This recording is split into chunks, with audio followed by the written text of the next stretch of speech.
We're about to start here in just a second. TV Plus. Okay, great.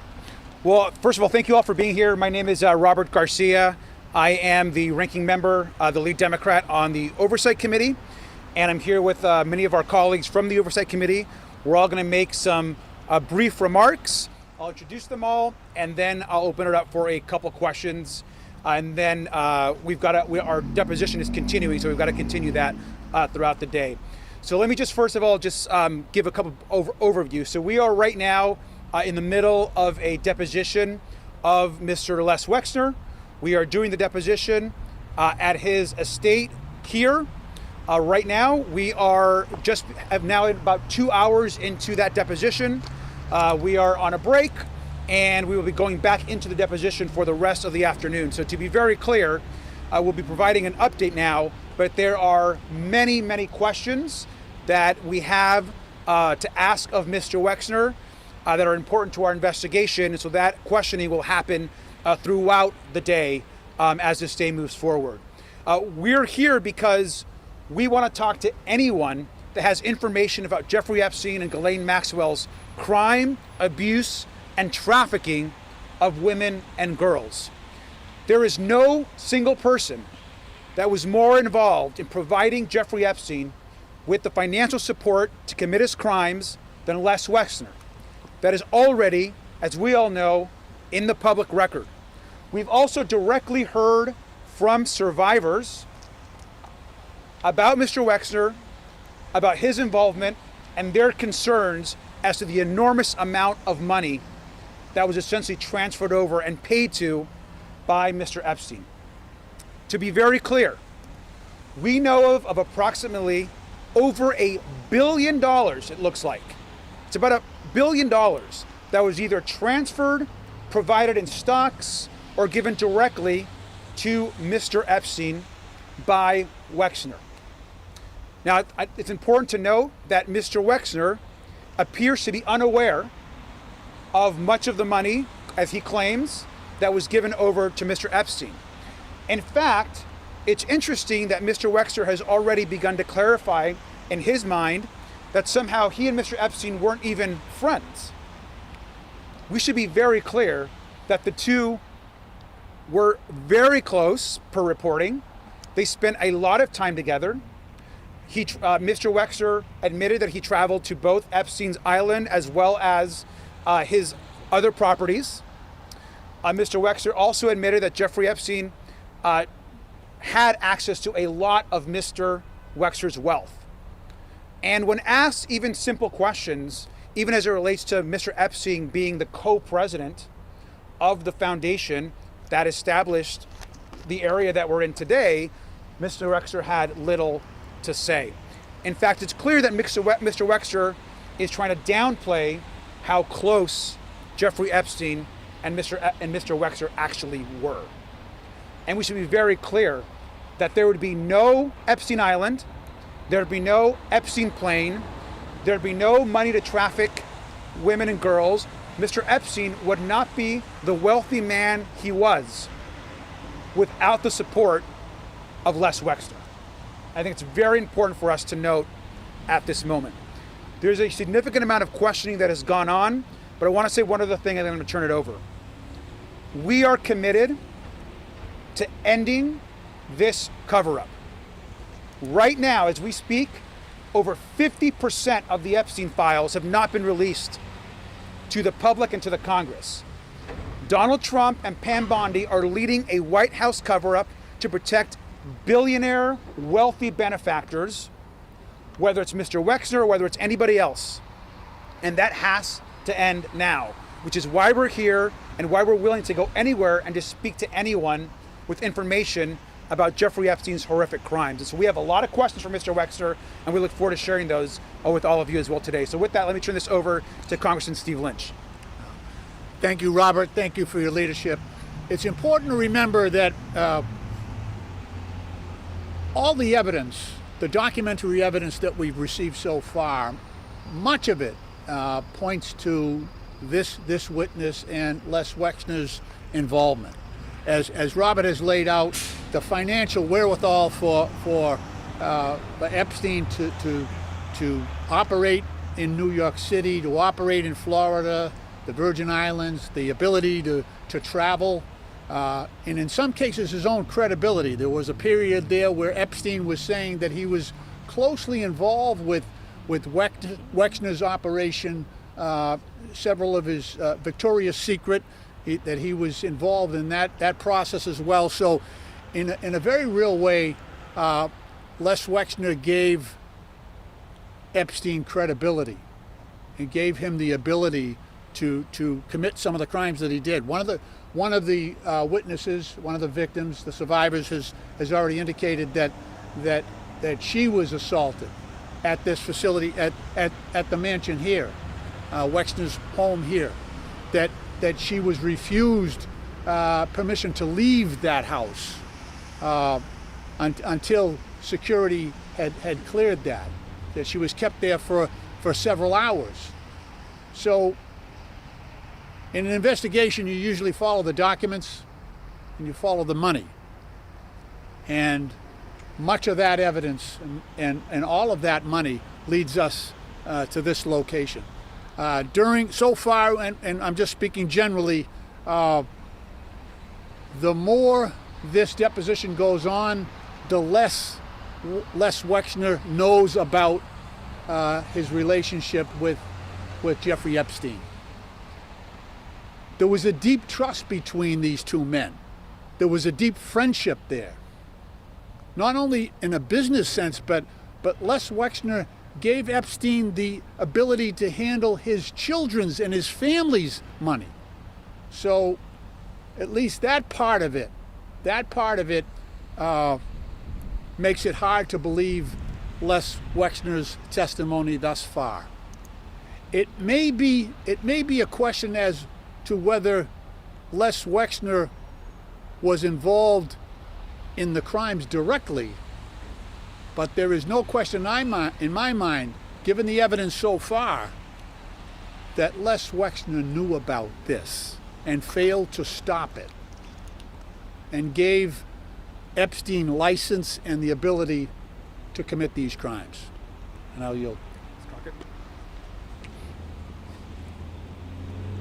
We've done something that the Department of Justice has failed to do. We have actually sat down and listened. So you are watching right now a live press conference happening in New Albany, Ohio. These are House Democrats lawmakers who just took part in the deposition of Les Wexner at his home here in New Albany. They came out to do their job, which is to investigate. So here we are as the legislative branch doing our jobs and trying to do oversight. Let me tell you, the survivors have said over and over and over, follow the money. That was the one thing that they told us, as well as their attorneys. Follow the money. Well, we're following the money.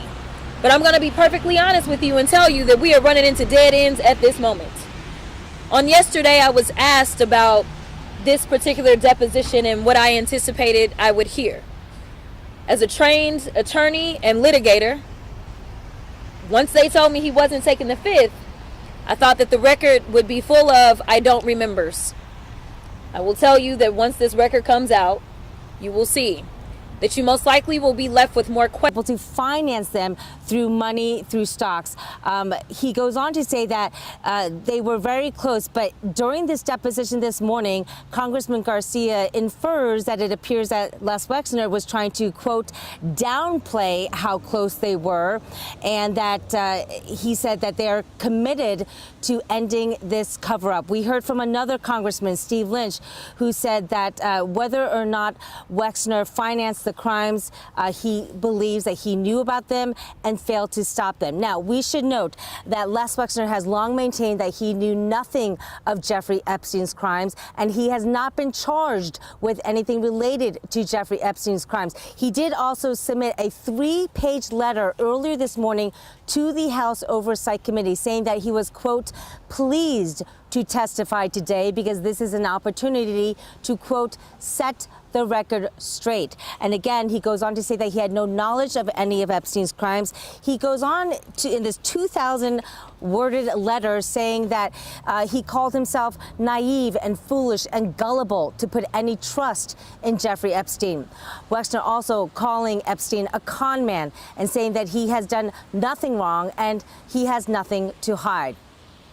More of this letter from Wexner to the House Oversight Committee today, saying that he never witnessed, had any knowledge of any of the crimes related to any of Epstein's crimes that that Epstein participated in, also saying that he was, quote, duped by a world-class con man.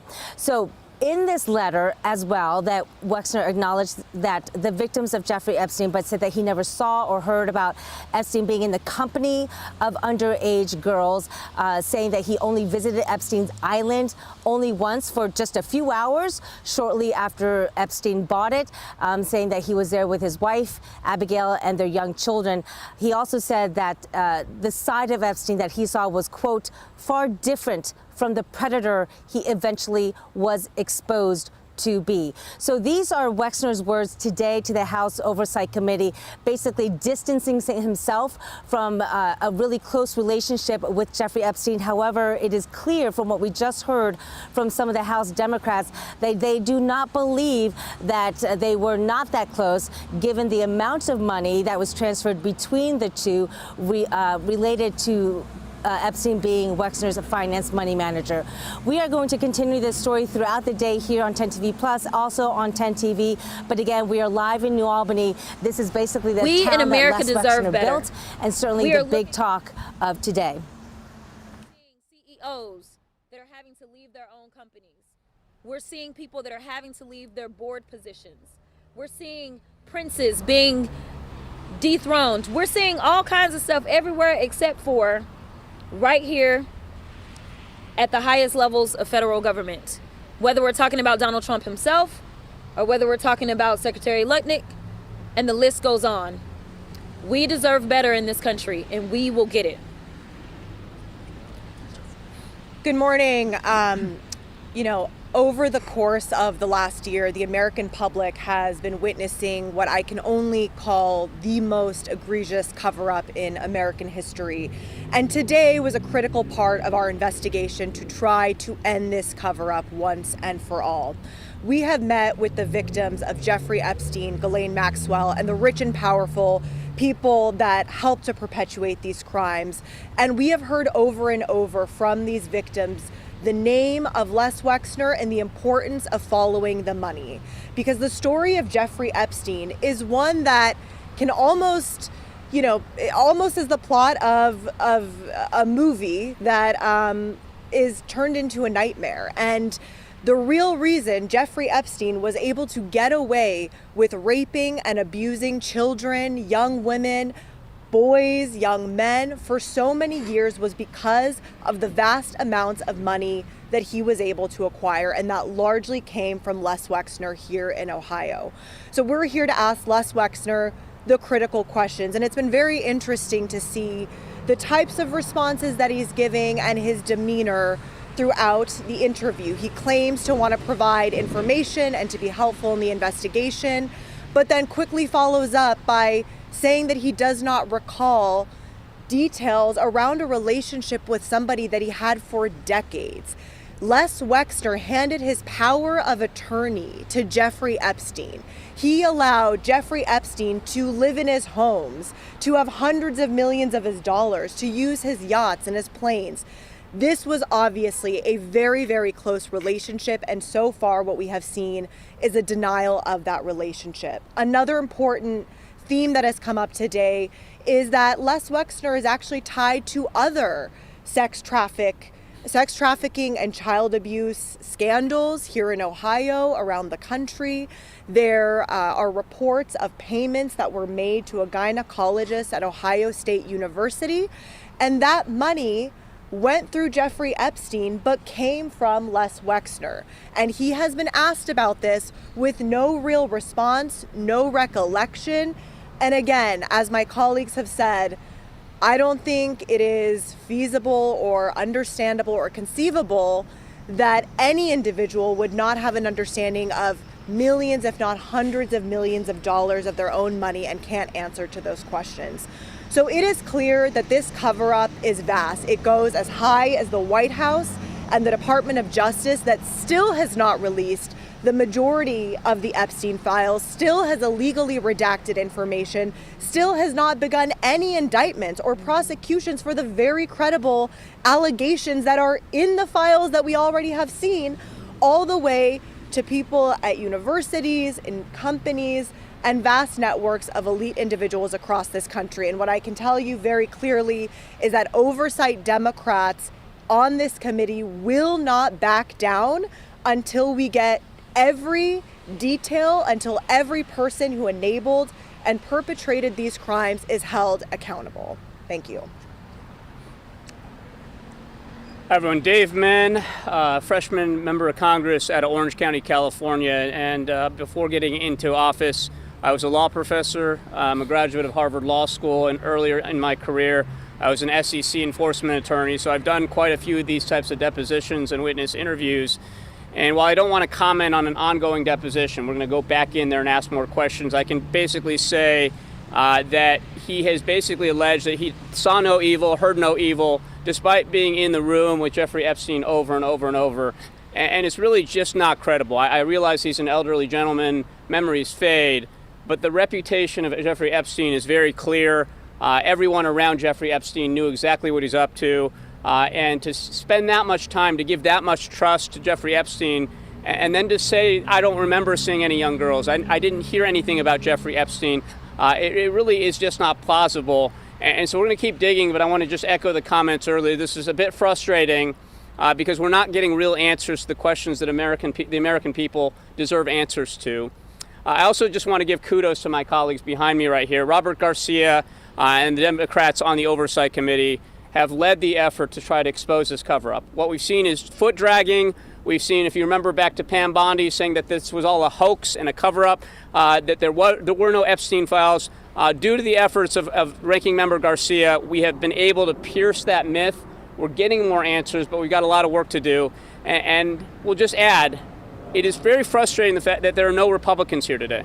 I wish there were Republicans because sex trafficking should not be a D versus R issue. It should be a bipartisan issue. Everybody should be invested in finding the truth right now.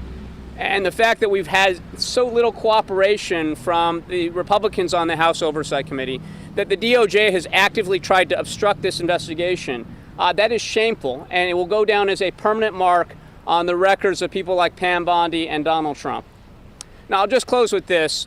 When I got off the plane, I saw Wexner's name all over the place. His name is on buildings, it's on medical centers, and you immediately realize when you come to Columbus what a powerful individual this is.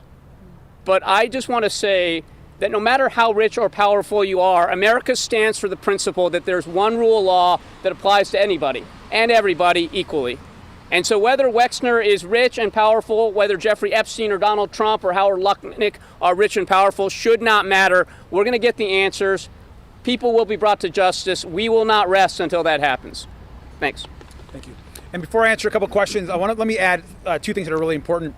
One is, it's been clear to us, at least the way Mr. Wexner has presented this, that he, according to him, has not been was questioned by the FBI or the DOJ about Mr. Epstein. How outrageous is that?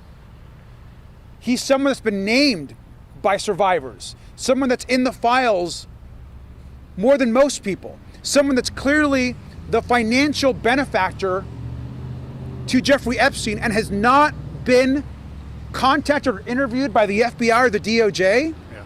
What the hell is going on? That is shameful. We should be ashamed as a government.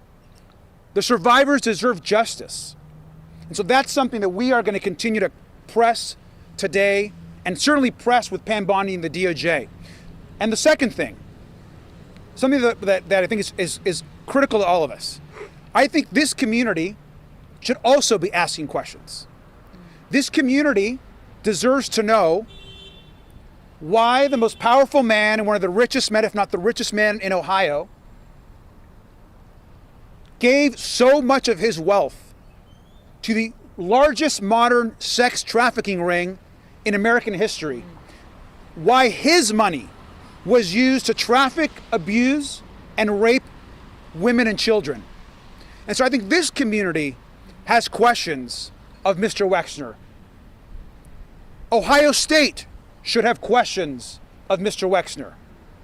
And Mr. Wexner's involvement in our questions, today's not the end of our questions for Mr. Wexner, it's the beginning of our questions for Mr. Wexner and anyone in this community across Ohio or the country that has done business dealings or that knows why he provided so much money for Jeffrey Epstein to then go on and commit all these horrible crimes. We can answer a couple questions. How often is he taking? Thank you, Congressman Garcia. Thank you guys for doing this. A couple questions. First off, you mentioned, and in Les Wexner's opening statement, he said that he did not have any knowledge of Jeffrey Epstein's crimes. Do you believe he's lying, given what you know about him and the evidence he's poured over? That's first. Second, in a 2019 affidavit, Maria Farmer said that Jeffrey Epstein and Ghislaine Maxwell had sexually abused her at the Wexner estate, and that the Wexner security guards wouldn't let her leave. Can you guys touch on that incident at all during the deposition? And third, what comes next in your investigation? So let me start by saying that I do not believe when Mr. Wexner says that he did not have a personal relationship or a friendly relationship with Jeffrey Epstein. I think that is bogus, personally. I think I can also say that we believe the survivors. And I think the Farmer testimony is critical. And what happened to not just Maria, but to Annie and the Farmer women was horrific. And this idea that she gave such a description of what happened to her, and somehow we should just dismiss that as a lie or untrue, I think is outrageous. There's no question in my mind that there was a relationship and that Mr. Wexner is very aware and likely aware of what was going on. Representative Garcia. There have been questions that have been asked about the Farmer incident, and that will continue in the afternoon. Yes. Tom Bosco with the ABC affiliate here in Columbus. Can you give us a little more of the flavor of the questioning? Is he combative with the questions? Is there a lot of conferring with attorneys before he answers? And you said he has not pleaded the Fifth, or taken the Fifth Amendment? He's not pleaded the Fifth. I think that he's answering some questions. He's saying that he doesn't remember, and other questions. See no evil, hear no evil. Exactly. He's claiming that there's basically was no friendship with Jeffrey Epstein or no real strong relationship, which we know by reporting that's just not true. It's pretty ridiculous. Do you want to answer that? As it relates to the lawyers specifically, there's a lot of objections. A lot of objections. Any other questions? Yes. Les Wexner, he admitted to visiting Epstein Island. What do you know? What has he shared about his activities while on the island and any involvement with Yeah, go ahead, yes. or here at his mansion also? Yeah, I asked that question today. He claimed that he was on the island for 1 hour and that he walked around with his family. And I asked him if any other individuals were there, and he said no. And that was a kind of a repetitive thing that he said as well when we asked about if he had been to another property. He said, I was there for 1 hour, and I go to many places for just 1 hour. And did he speak about any involvement with survivors, even here at his mansion? No. He denied everything. Not everything. And quite frankly, it would have been nice to have seen more remorse. Yes. Mr. Wexner is 88 years old. He's also been missing Wexner Medical Center board meetings where he's chair. Can you describe his demeanor, how he is? He's an elderly gentleman. Pretty sure. Do you want to add that? It's pretty sure. Well, I think he's lucid. I think he's certainly capable of answering these questions. There's no deterioration in his mental faculties. So he's a competent witness. He's just not telling the truth.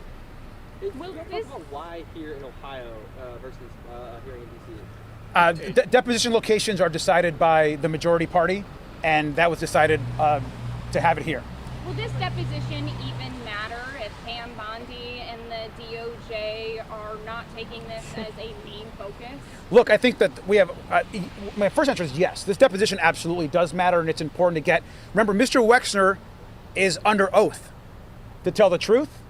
So every single answer that he gives is a broader part of our investigation. This is just the beginning of our work with and trying to get the truth on Mr. Wexner, and so that it absolutely matters. Any final questions? What happens when the DOJ doesn't do anything with it?